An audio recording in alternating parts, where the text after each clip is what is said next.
지난 금요일에도 잠깐 말씀을 나누었지만 아마 우리가 주일날 나누는 그 말씀들에 우리가 정말 순종하고자 하는 마음이 있다면, 그리고 순종하는 삶이 된다면 아마 우리의 삶에는 굉장한 변화가 있을 것이라는 그런 말씀을 잠깐 나누었었습니다. 우리가 말씀을 읽기 전에 그 말씀을 그냥 한번 들어보는 것이 아니라 그 말씀에 순종해서 우리의 삶에 그 하나님의 열매들이 많이 맺어질 수 있기를 주님의 이름으로 축원합니다. 자, 오늘 하나님의 말씀은 사순절 네 번째 주일을 맞이해서 하나님께서 허락하신 교회 공동체, 또 우리 삶 속에 있는 공동체를 위한 하나님의 말씀입니다. 자, 갈라디아서 6장 1절로부터 5절까지 말씀을 같이 보겠습니다. 같이 읽고 그 다음에 그 말씀을 좀 더 이해하고자 새 한글 성경 버전으로도 쭉 같이 읽도록 하겠습니다. 자, 함께 읽겠습니다. 형제들아, 사람이 만일 무슨 범죄한 일이 드러나거든 신령한 너희는 온유한 심령으로 그러한 자를 바로잡고 너 자신을 살펴와 너 시험을 받을까 두려워하라. 너희가 짐을 서로 지라. 그리하여 그리스도의 법을 성취하라. 만일 누가 아무것도 되지 못하고 된 줄로 생각하면 스스로 속임이라. 각각 자기의 일을 살피라. 그리하면 자랑할 것이 자기에게는 있어도 남에게는 있지 아니하리니 각각 자기의 짐을 질 것이라. 새 한글 성경으로도 읽겠습니다. 형제 자매 여러분, 사람이 어떤 잘못에 빠진 것이 발견되면 여러분 곧 영적인 사람들은 그러한 사람을 온유한 마음으로 바로잡아 주십시오. 그리고 스스로를 잘 살펴서 그대 자신마저도 유혹당하는 일이 없도록 하십시오. 여러분은 서로의 무거운 짐을 서로 짊어져 주십시오. 그렇게 하면 여러분이 그리스도의 법을 제대로 이루게 될 것입니다. 어떤 사람이 아무것도 아니면서 자기를 대단한 사람으로 생각한다면 그는 스스로를 속이는 것입니다. 저마다 자기가 하는 일을 검증해 보시기 바랍니다. 그때 혹시 자랑할 만한 일이 있으면 자기가 한 일에 비추어 혼자서 우쭐댈 수도 있겠지요. 하지만 다른 사람과 비교하여 자랑해서는 안 됩니다. 저마다 자기 몫의 짐을 짊어져야 할 테니까요. 아멘. 날씨가 왔다 갔다 하면서 성도님들이 많은 분들이 몸살 감기로 고생하시는데 사실 저도 지금 그렇습니다. 하지만 놀랍게도 이 몸살 감기를 앓으면서 교회 공동체를 생각하게 됩니다. 이것이 교회 공동체가 아닌가라는 생각을 해요. 바이러스가 몸에 침투하면 온몸이 쑤시고 막 아픕니다. 교회에 어떤 아픈 일이 생기면 온몸이 아픈 거하고 비슷한 것이죠. 또 이 바이러스를 이겨내려고 온 몸이 막 싸우죠. 그래서 이것을 이겨내려고 하는 것처럼 몸부림을 부리는 것처럼 교회 공동체도 그런 공동체가 되어야 하는 것이 아닌가라는 생각을 하게 됩니다. 주중에 날씨 때문에 아마 겨울옷을 한 번쯤 다시 꺼내 보셨던 분들이 많으시겠죠. 마찬가지로 오늘 말씀은 공동체에 어떤 문제가 생길 때, 죄와 허물이 드러나게 될 때, 혹은 우리 가족의 혹은 우리 목장 안에 그리스도인의 관계 속에서 어떤 어려움들이 드러나게 될 때에 우리가 반드시 다시 펼쳐서 보아야 할 말씀입니다. 그냥 하루 지나가는 말씀이 아니고 이 말씀을 공동체를 생각할 때마다 한 번쯤은 꺼내서 보면 좋겠고요. 오늘 제목을 같이 한번 해보겠습니다. 서로의 짐을 지는 공동체. 제가 약하니까 여러분들이 소리가 크네요. 자, 우리가 인도 하면은 힌두교나 불교를 많이 생각하지만 사실 인도에서는 믿음의 사람들이 굉장히 많이 배출되었습니다. 아이러니하죠. 그 중에 인도의 성자라고 불리는 그런 맨발의 성자라 불리는 썬다싱이라는 분이 있죠. 이분의 일화가 굉장히 유명합니다. 저도 아마 사역을 하면서 한 두 번쯤은 이 예화를 들었던 것 같아요. 이분이 한 번은 눈보라가 치고 심히 추운 날 히말라야 산맥을 걸어갔습니다. 근데 걸어가다 보니까 한 사람이 길가에 넘어져서 거의 죽은 상태예요. 다 얼었는데 가슴을 딱 짚어보니까 아직 온기가 아직 좀 남아있는 상태입니다. 그리고 숨도 아직 끊어지지 않는 것이었어요. 그때 때마침 어떤 사람이 또 이렇게 옆에 지나가기에 크게 외쳤습니다. 이보시오, 이 사람을 그냥 내버려 두면 이 사람이 얼어 죽겠습니다. 우리가 이 사람을 업고 함께 걸어갑시다. 이렇게 외쳤다고 해요. 근데 지나가는 사람이 이렇게 말했다고 하죠. 이 사람도 참, 나도 지금 추워서 죽게 생겼는데 무슨 소리를 하는 겁니까? 하면서 그냥 지나쳐 가버렸다고 합니다. 근데 이 썬다싱이라는 분이 차마 그 사람을 그냥 놔둘 수 없어서 자신도 약한 몸이지만 이 사람을 업고 그 눈보라치는 그 산길을 걸어서 수없이 넘어지면서 결국은 그 고개를 넘었어요. 거의 다 넘어왔는데 어떤 또 다른 사람이 길가에 넘어져 있는 것을 발견하게 됩니다. 이 사람은 이미 얼어서 죽어 있는 상태였어요. 근데 가만히 보니까 이 사람이 누구예요? 아까 지나갔던 그 사람이었던 겁니다.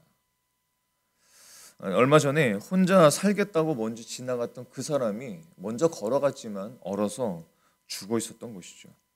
자, 그런데 그 사람을 보고 자신을 딱 쳐다보니까 어때요? 자신은 죽지도 않고 한 사람을 업고 그 산길을 건너왔기 때문에 힘들긴 했지만 땀을 뻘뻘 흘리고 있는 거예요. 땀을 뻘뻘 흘리면서 자신은 아직도 건강하게 살아있는 것을 발견하게 됩니다. 이때 소중한 진리를 발견했다고 하죠. 결국은 남을 살리는 것이 자신을 살리는 것이라는 생각을 하게 되었다고 합니다. 이 썬다싱이 갔던 험난한 산길과 비슷한 것이 저와 여러분이 걷고 있는 믿음의 여정입니다. 똑같죠. 믿음의 여정을 걷다 보면 어떤 사람은 쓰러지기도 하고 어떤 사람은 죄를 짓기도 하고 어떤 사람은 허물 가운데 낙심하며 막 주저앉기도 합니다. 그런 이웃들 혹은 연약한 사람들을 우리는 많이 만나게 될 수밖에 없죠. 그때 교회 공동체는 어떻게 해야 될까요? 가족 중에 그런 일들이 일어나게 될 땐 어떻게 해야 될까요? 그런 사람들을 발견하게 될 때 목장 안에서는 어떻게 우리는 해야 될까요? 여러분들의 교회 또 우리들의 교회, 여러분들의 가정은 어떤 공동체가 되기를 바라면서 살아가고 계신지요? 오늘 말씀은 서로의 짐을 지는 공동체가 되어야 한다고 말씀하십니다. 자, 갈라디아서는 사도 바울의 갈라디아 교회들에게 보낸 편지예요. 근데 사도 바울은 왜 오늘과 같은 본문을 이렇게 써서 보내주었을까요? 이유가 있겠죠. 왜냐하면 갈라디아 교회 안에 그런 이웃들이 많이 있었던 겁니다. 믿음의 여정을 함께 시작했고 믿음의 여정을 떠났지만 그 길을 포기한 사람들, 그 길에서 떠난 사람들, 그리고 죄와 허물 가운데 좌절하고 낙심하고 연약한 이웃들을 발견하게 된 것이죠. 이 갈라디아 교회는 사도 바울의 제1차 전도 여행 중에 복음으로 그 은혜로 세워진 교회입니다. 그런데 2, 3년이 좀 지나지 않아서 다시 돌아와서 보니까 그 교회 안에 함께 믿음의 여정을 시작했던 많은 사람들이 쓰러져 있던 거예요. 함께 힘차게 믿음의 여정을 걸어가면 좋겠는데 어떤 사람은 죄 때문에, 어떤 사람은 허물 때문에, 또 정죄 때문에 많이 넘어져 있었던 것입니다. 믿음의 여정에서 이탈한 사람들, 또 죄와 유혹에 넘어져 있었던 그 사람들이 많이 있었던 것이죠. 여러분, 어느 교회라도 그럴 수 있습니다. 그렇죠. 어느 가정도 그럴 수 있습니다. 어떤 교회 공동체도 다 그럴 수 있어요. 초대교회 공동체 중에서 문제 없었던 공동체는 없었습니다. 자, 그런데 이 갈라디아 교회 성도들의 모습이 어떤 모습이었는가? 이 말씀을 통해서 우리가 잘 알 수 있습니다. 자, 갈라디아서 5장 19절로부터 21절의 말씀을 보면은 당시 갈라디아 교회 안에 일어났던 일들을 우리가 금방 알 수 있어요. 한번 읽어보겠습니다. 시작. 육체의 일은 분명하니 곧 음행과 더러운 것과 호색과 분쟁과 시기와 분냄과 당 짓는 것과 분열함과 이단과 투기와 술 취함과 방탕함과 또 그와 같은 것들이 전에 너희에게 경계한 것 같이 경계하노니 이런 일을 하는 자들은 하나님의 나라를 유업으로 받지 못할 것이요. 하나님의 나라를 유업으로 받지 못할 것이요 라고 아주 강한 권면도 했지만 사실 갈라디아 교회 안에는 이런 일들이 다 있었던 겁니다. 하나하나 살펴보세요. 음행이든 더러운 것, 호색, 우상숭배, 주술, 원수 맺는 것, 분쟁, 시기, 분냄, 당짓는 것, 분열, 이단 등 이게 갈라디아 교회 안에 일어났던 일들입니다. 그래서 이런 일들이 2, 3년 안에 일어나게 되면서 사람들은 서로 막 정죄하고 서로 막 분내고 당을 지어버리고 서로 그냥 척을 지어버리고 서로 반목하는 일들이 갈라디아 교회 안에 일어났던 것이죠. 이런 죄와 허물들이 있었을 때 사람들의 반응은 크게 두 가지였습니다. 어떤 반응이냐면 첫 번째 반응은 이것이죠. 분노와 정죄였어요. 이건 있을 수 없는 일이야. 당신이 예수님을 믿는 사람이라면 이런 일은 하지 말았어야지. 분노하고 막 정죄했습니다. 비난을 퍼부었습니다. 또 한 가지 반응은 어떤 반응이었냐면 그냥 무조건 덮고 갑시다 하는 반응이었어요. 들추어내면 낼수록 수치스럽다 이거죠. 후유증도 크고 세상 사람들에게 결국은 손가락질 받을 것이니까 그냥 무조건 덮고 갑시다 했던 반응, 크게 두 가지 반응이 있었습니다. 여러분들은 보통 어떤 반응을 보이시나요? 여러분들 안에, 여러분들 속해 있는 공동체든 가족이든 교회든 어떤 일들이, 이런 일들이 일어났을 때, 이런 죄와 허물을 우리가 알게 되었을 때 여러분들은 어떤 반응을 보이시는지요? 첫 번째 반응처럼 분노와 정죄가 확 먼저 일어나십니까? 아니면 됐어, 인간들은 다 그렇지 하면서 그냥 덮고 갑시다 라고 하는 반응을 보이시는지요? 여러분, 성경에서 율법은 어떻게 반응합니까? 율법은 죄에 대해서 아주 혹독하게 비난합니다. 아주 혹독하게 정죄하죠. 그리고 죄인으로 낙인을 찍어서 그 공동체에서 추방해버리는 것이 율법의 반응입니다. 그렇게 하면서 죄를 방지하는 것이 율법의 방법이에요. 죄를 지을 생각을 아예 생각조차 하지 못하게 만들어버리는 겁니다. 그런 환경조차 가지 못하게 하는 것이죠. 예를 들어서 술 마실 사람이 가능성이 있다면 아예 술 마실 자리를 가지 못하게 만들어버리는 겁니다. 가지 못하게 하는 법을 만들어버리는 거죠. 그것이 율법의 방법입니다. 하지만 율법이라 해서 그렇게 그 방법을 쓴다고 해서 될까요? 그게 될까요? 인간이 그렇게 될까요? 오히려 율법처럼 법을 많이 만들면 만들수록 그 법을 넘어서는 기이한 일들을 행하는 것이 우리 인간의 모습 아닌가요? 그렇죠. 성경은 율법의 방법을 알려주시지 않습니다. 성경은 복음 안에서 다른 방법으로 이 일들을 처리해야 된다고 말씀하세요. 근데 오늘 말씀을 보니까 한마디로 하나님의 처방은 무엇이냐면 서로의 짐을 지는 것이 하나님의 처방이라고 말씀하세요. 서로의 짐을 지라. 서로의 짐을 질 때 모두가 살릴 수 있고 하나님께서 기뻐하시는 공동체가 될 수 있다는 것입니다. 그렇다면 여러분, 서로의 짐을 진다는 것은 무슨 뜻일까요? 세 가지로 우리가 함께 생각해 볼 수 있습니다. 서로의 짐을 진다는 것은 첫 번째로 성령의 도움으로 이웃의 연약함을 이해하려고 하는 것입니다. 강도사 시절에 예배 때 용서에 대한 말씀을 청년 예배인지 오후 예배인지 확실히 기억나진 않는데 예배 때 그 말씀을 나눈 적이 있어요. 그런데 예배가 끝나자마자 어떤 분이 예배 끝나자마자 바로 앞자리까지 오셔서 울분을 감추지 못하고 이렇게 말씀을 하시는 겁니다. 제가 강도사 시절이었죠. 강도사님, 하나님은 7번이 아니라 77번이라도 용서하라고 말씀하시지만 저는 7번도 안 되고 한 번도 용서할 수 없어요. 한 번도 용서할 수 없습니다. 그건 불가능합니다. 어떻게 그것을 용서할 수 있습니까? 저는 결코 용서하지 않을 거예요. 이렇게 거의 막 우시면서 얘기하신 적이 있어요. 그 하나님의 말씀을 들었을 때, 용서에 대한 말씀을 들었을 때 굉장히 마음이 아프셨던 것 같습니다.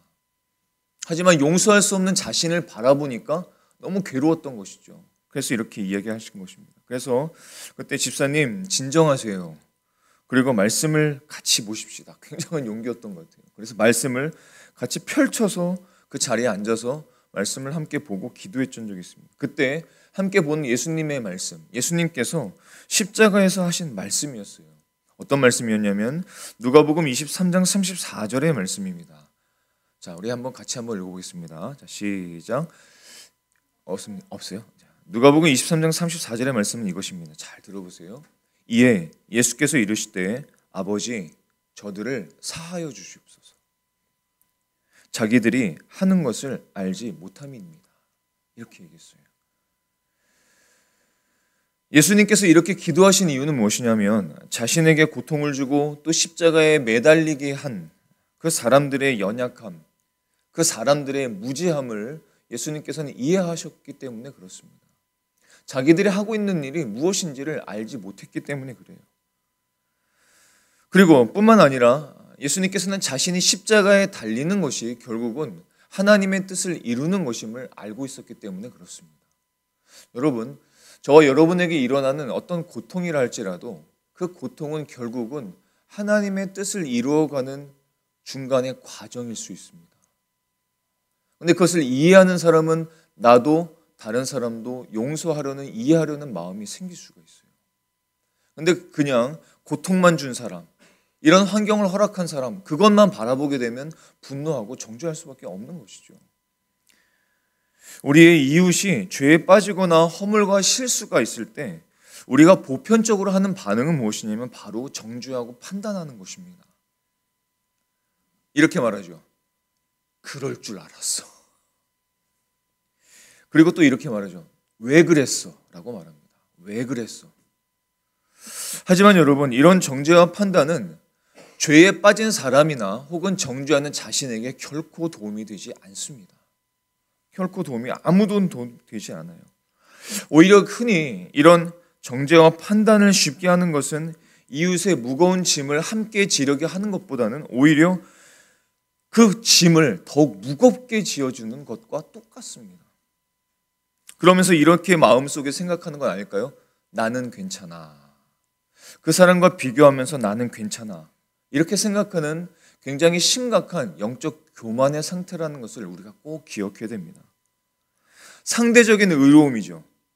저 사람보단 내가 의롭다 생각하는 겁니다. 저 사람은 죄를 지었지만 나는 그 상태에서 죄를 짓지 않았을 거야 라는 생각을 하는 것입니다. 상대적인 의로움의 가치를 두고 하나님의 뜻을 이룰 것을 이웃의 짐을 나누려 지기보다는 이웃의 짐을 가중시키는 것입니다. 희한하죠?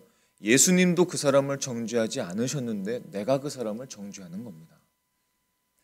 로마서 8장 1절에서는 이렇게 말씀하시죠. 그러므로 이제 예수 그리스도 안에 있는 자에게는 결코 정죄함이 없나니. 예수님은 이렇게 말씀하셨는데 우리가 예수님의 그 범주를 넘어서는 겁니다. 자꾸. 그 정죄하는 거예요. 야고보서 4장 11절과 12절의 말씀은 우리 같이 한번 보겠습니다. 자, 시작.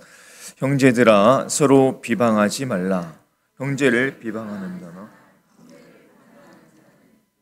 율법을 비방하고 율법을 판단하는 것이라. 네가 만일 율법을 판단하면 율법의 준행자가 아니요 재판관이로다. 입법자와 재판관은 오직 한 분이시니 능히 구원하기도 하시며 멸하기도 하시느니라. 너는 누구이기에 이웃을 판단하느냐. 이런 모습들이 우리에게는 많지 않을까요? 아니, 목사님이라면 주일날 말씀을 전하려면 몸간수를 잘해야지. 감기 걸리면 되겠어? 복음 안에서는 다른 방법으로 공동체의 문제를 처리해야 됩니다. 율법적인 방법으로는 해결이 안 됩니다. 비방과 판단 대신에 한번 따라해 볼까요? 온유한 마음으로. 한 번 더 온유한 심령으로. 네. 온유한 마음, 온유한 심령으로 서로에게 다가가셔야 됩니다. 갈라디아서 6장 1절에서 이렇게 말씀합니다. 한번 읽어볼까요? 시작. 너희는 온유한 심령으로 그러한 자를 바로 잡고. 온유한 심령으로 다가가야 돼요. 온유한 심령으로라는 말은 단순히 부드러운 어떤 것을 말하는 것이 아니라 성령의 지배를 받는 마음을 온유한 심령이라고 말합니다. 왜냐하면 우리 안에는 온유라는 것이 없습니다.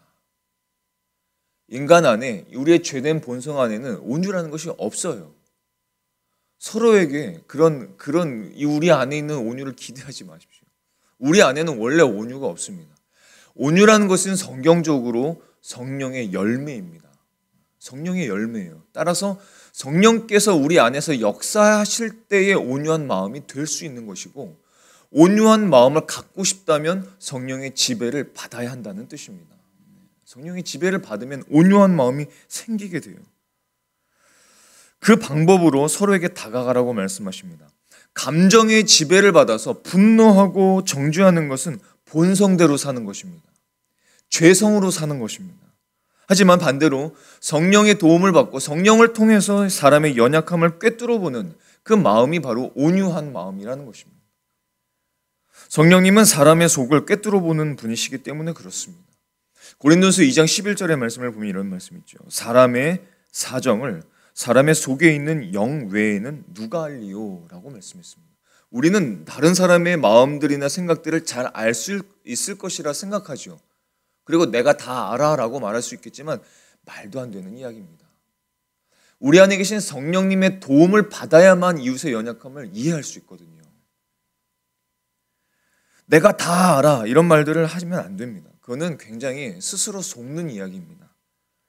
우리는 나의 경험과 지식이 기댈 것이 아니라 성령을 의지해서 성령의 도우심으로 온유함을 마음을 갖고 이웃을 바라보는 저와 여러분이 되실 수 있기를 바랍니다. 특별히 사역자들 또 목자들 이웃들을 섬기는 사람은 그 온유한 마음을 결단하셔야 됩니다. 결단하셔야 돼요. 결단이 없으면 이게 잘 되지 않습니다.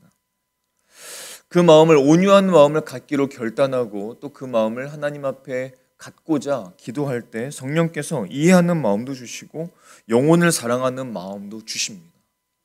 그게 희한하죠. 성령이 충만할 때는 이해하지 못했던 것들을 어떻게 돼요? 이해하게 되죠. 희한하지 않습니까?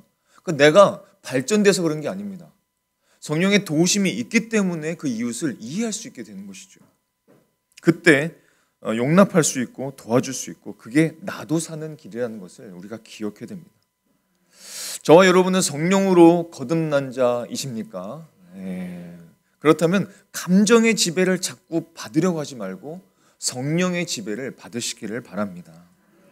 그때 함께 서로의 짐을 질 수 있고 성령의 도움으로 이웃의 연약함을 이해할 수 있고 서로 짐을 질 수 있는 저와 여러분의 공동체가 될 줄로 믿습니다. 자, 서로 짐을 진다는 것 둘째는 이것입니다. 둘째는 자신을 살펴보고 경계로 삼는 것이죠. 자, 1절의 말씀을 우리 다시 한번 읽어보겠습니다. 1절입니다. 자, 시작. 너희는 온유한 심령으로 그러한 자를 바로잡고 너 자신을 살펴보아 너도 시험을 받을까 두려워하라.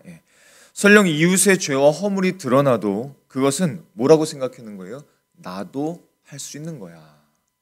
나도 범할 수 있는 실수야. 나도 지을 수 있는 죄야. 라고 그 자세를 갖고 자신을 살피는 것입니다. 사는 동안 우리의 이웃들, 우리의 가족들이 범할 수 있는 어떤 죄와 허물도 내가 범할 수 있는 죄와 허물이라는 사실을 우리는 꼭 기억해야 됩니다.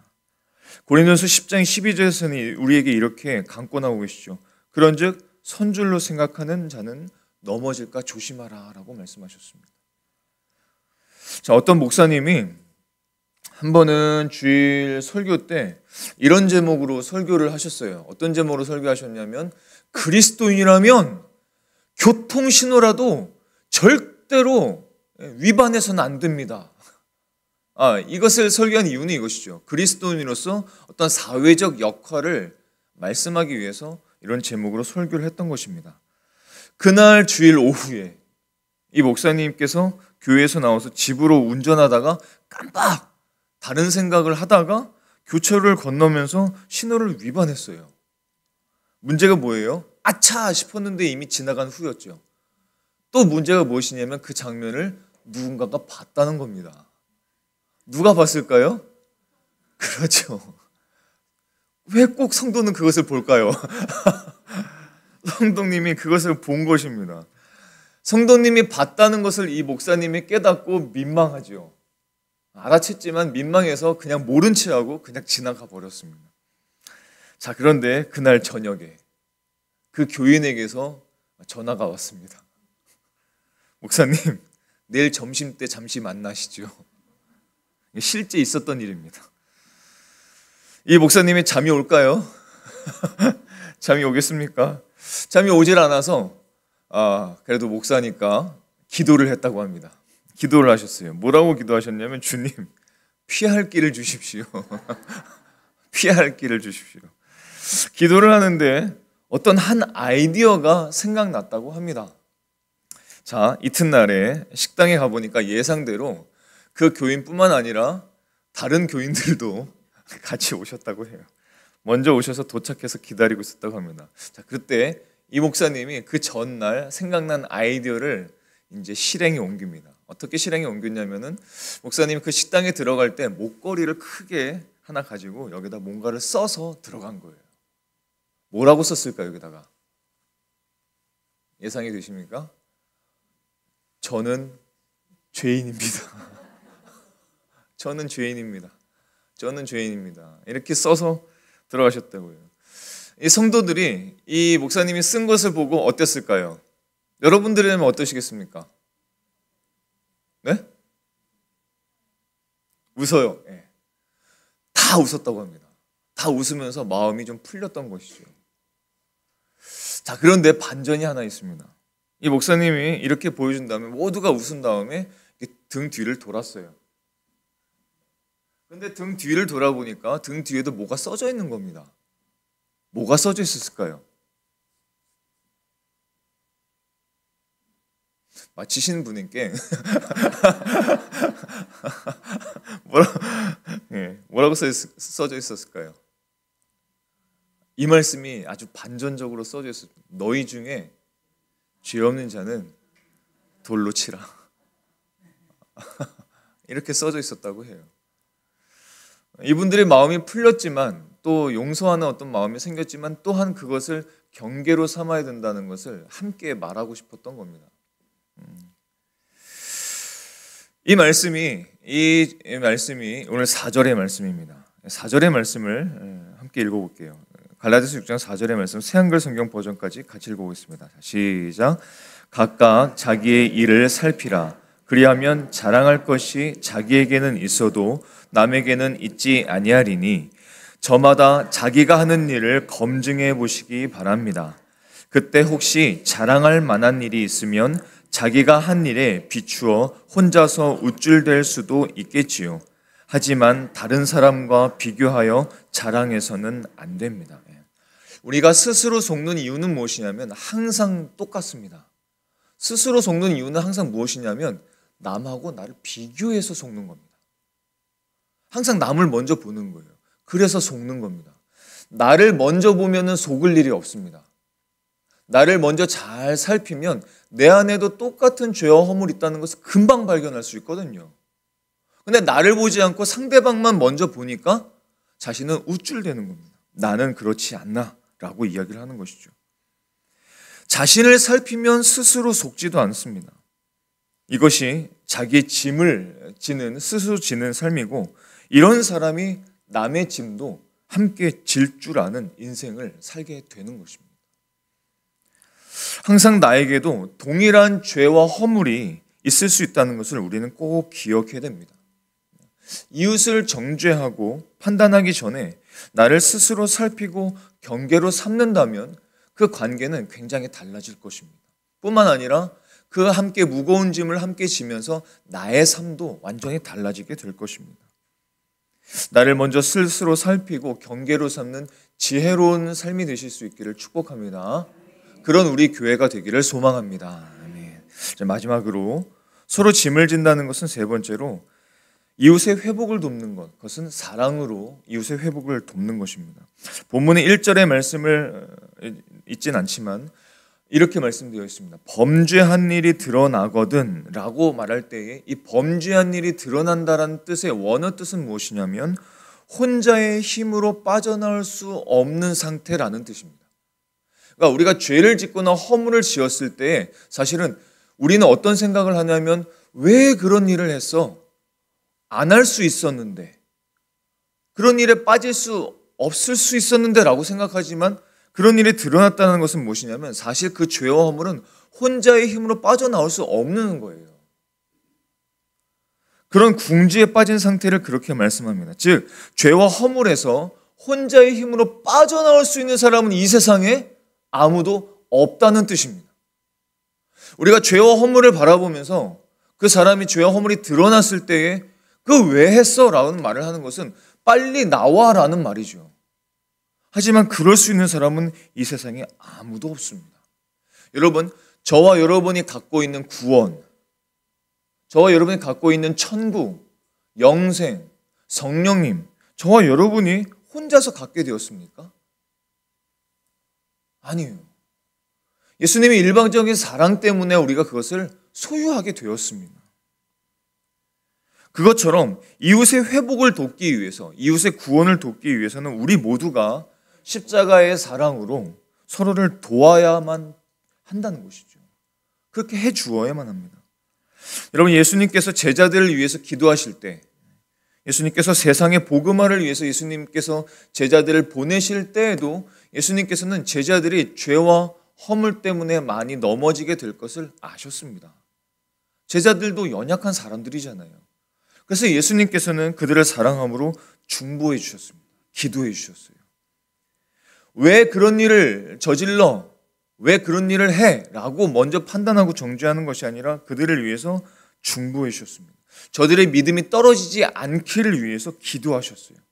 저들의 하나 되는 것을 위해서 기도하셨습니다. 사도 바울도 에베소 교회가 어떤 분열 속에 가득 차 있었을 때 이렇게 권면을 했습니다.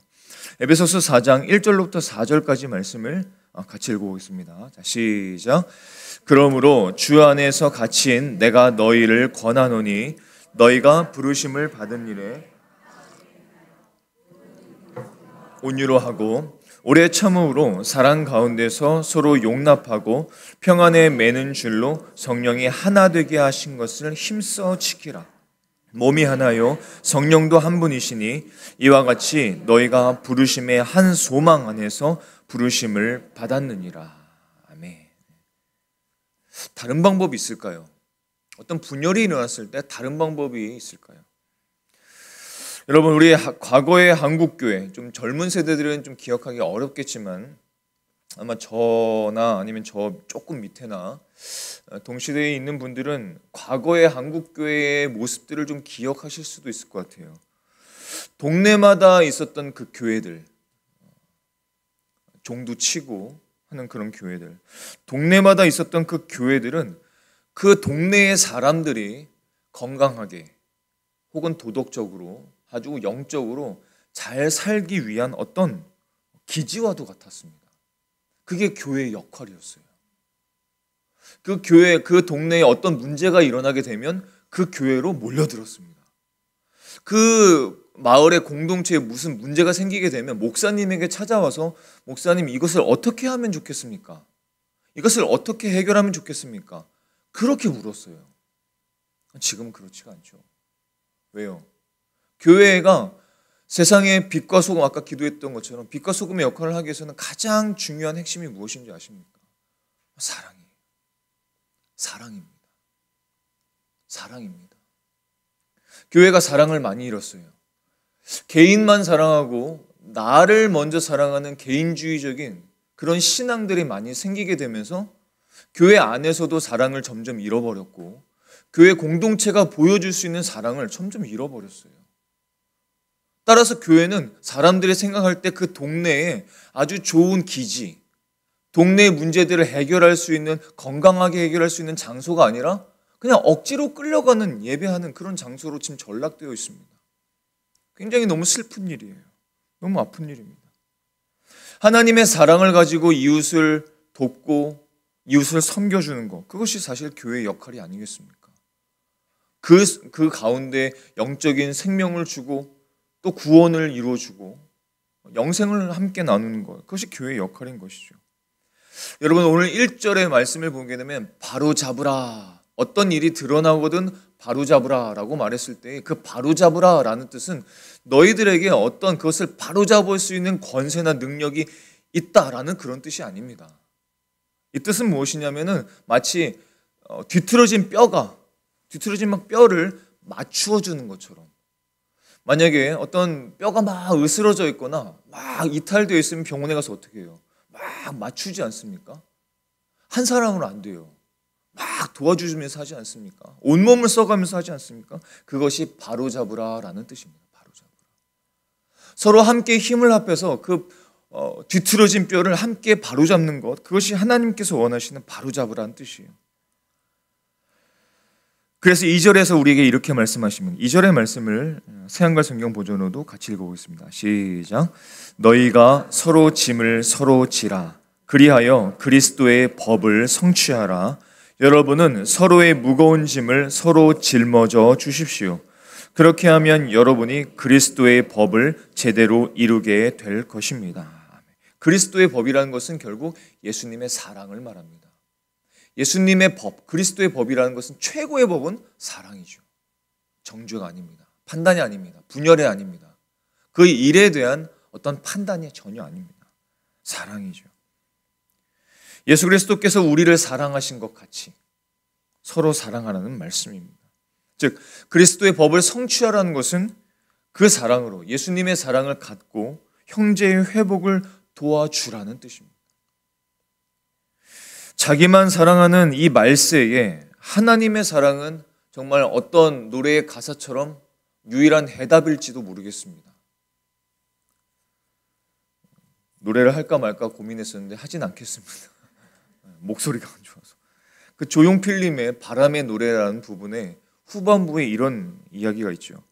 보다 많은 실패와 고난의 시간이 비켜갈 수 없다는 걸 우린 깨달았네. 우리 모든 삶이 그렇지 않습니까? 근데 그 다음 가사가 무엇입니까? 이제 그 해답이 사랑이라면 이라는 가사가 나오죠. 그것은 성경적입니다. 고린도전서 13장 1절로부터 3절까지 말씀과 요한 1서 말씀을 함께 쭉 보도록 하겠습니다. 함께 읽겠습니다. 시작.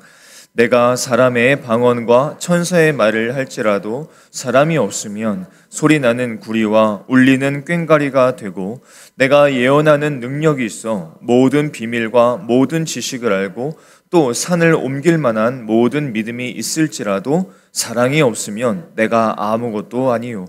내가 내게 있는 모든 것으로 구제하고 또 내 몸을 불사르게 내줄지라도 사랑이 없으면 내게 아무 유익이 없느니라. 요한일서도 함께 읽겠습니다. 사랑하는 자들아, 하나님이 이같이 우리를 사랑하셨은즉 우리도 서로 사랑하는 것이 마땅하도다. 아멘. 우리가 이 사순절, 예수님의 십자가의 죽으심과 고난과 그 부활을 깊게 생각하는 이 사순절에 우리 안에 회복되어야 될 것, 그것은 하나님의 사랑이 아닐까요? 그 하나님의 사랑의 시선으로 이웃을 보고 목장의 영혼들을 바라보고 또 세상을 바라보는 그 시선이 우리 안에 회복되어져야 되지 않을까요? 굉장히 이것은 어렵습니다. 왜냐하면 아까 말씀드린 것처럼 분노와 정죄가 우리의 죄성의 본성이지 사랑은 우리의 본성이 아닙니다. 그래서 디모데후서 4장 8절에서는 이렇게 말씀합니다. 세 번역 말씀인데요. 같이 읽어보겠습니다. 시작. 몸의 훈련은 약간의 유익이 있으나 경건의 훈련은 모든 면에 유익하니 이 세상과 장차 올 세상의 생명을 약속해 줍니다. 아멘. 그래서 이웃을 하나님의 사랑으로 섬기는 것을 자꾸 훈련해야 됩니다. 그 훈련을 가장 잘할 수 있는 훈련의 장소가 어딜까요? 교회입니다. 자기 부인을 할 수 있는 최적의 장소가 어딜까요? 교회입니다. 나의 주장을 내려놓을 수 있는 가장 최적의 장소가 어딜까요? 세상이요? 아닙니다. 교회입니다. 교회 안에서 우리는 서로 부딪힐 때도 있습니다. 서로 아플 때도 있습니다. 서로의 주장이 다를 때도 있지요. 하지만 그럴 때마다 자기 부인을 훈련하는 것이죠. 예수님의 사랑을 훈련하는 것입니다. 온유한 마음을 훈련하는 것입니다. 성령의 이끌림을 받고 성령의 지배를 받는 것을 훈련하는 것, 바로 그렇게 교회의 역할이 아닐까요? 사랑하는 성도 여러분, 저와 여러분은 모두 원래가 무겁고 수고하고 짐진 인생들이었습니다. 그 인생을 예수님께서 십자가를 지심으로 그 짐을 대신 져주셨습니다. 왜요? 우리의 연약함을 이해하셨기 때문입니다. 우리를 사랑하셨기 때문입니다. 그래서 나의 짐을 대신 져주셨습니다.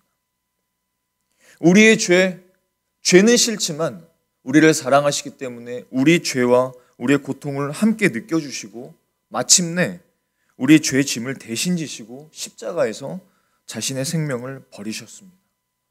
그 생명을 버리셨기 때문에 미랄과 같이 심겨지셨기 때문에 저와 여러분이 생명을 얻은 것입니다.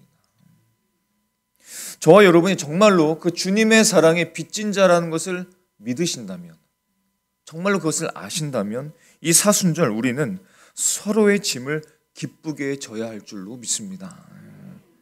연약한 자들을 회복시키는 값진 인생, 서로의 짐을 지는 그런 공동체, 그런 저와 여러분의 삶이 되실 수 있기를 예수님의 이름으로 축원합니다. 아멘. 우리 기도하시겠습니다.